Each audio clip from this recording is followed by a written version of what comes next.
ఒకటే ఒక వాక్యం వినబడుతూ ఉంటుంది. ఏంటి? ఎలా ఉన్నారు? స్కూల్లో ఉన్న టీచర్లు మీకు చెప్పేది, మీ ఇంటికి బంధువులు వచ్చినా మీరు బంధువుల ఇంటికి వెళ్ళినా వాళ్ళు మీకు చెప్పేది ఒకటే ఎప్పటి ఏంటి?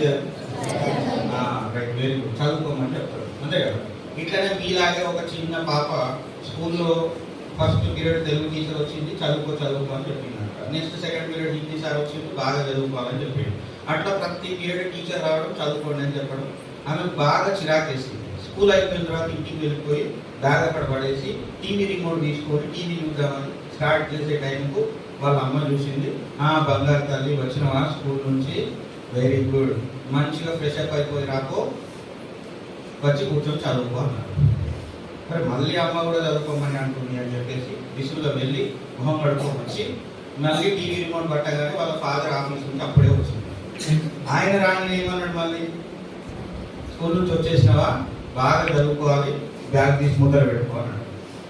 వాళ్ళ నాన్న లోపలికి వెళ్ళగానే మెల్లిగా బయటికి పరిగెత్తుకెళ్ళి ఇంటి పక్కన ఫ్రెండ్స్ ఉంటారు కదా, వాళ్ళతో ఆడుతుంటే అదే రూట్లో వాళ్ళ బంధువులు వెళ్తూ చూసి, అమ్మ నువ్వు రోడ్డు మీద ఎందుకు ఆడుకుంటున్నావు, ఇంటికి వెళ్ళి చదువుకోకు అని ఆమె తీసుకొచ్చి ఇంటి దగ్గర డ్రాప్ చేసింది.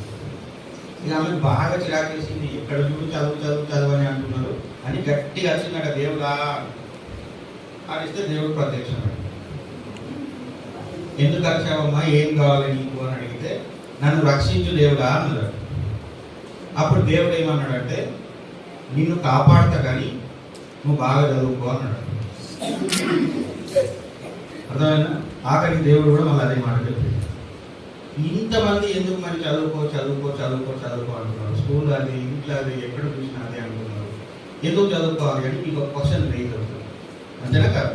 అది తెలవాలా వద్దా? ఎందుకు చదువుకోవాలి?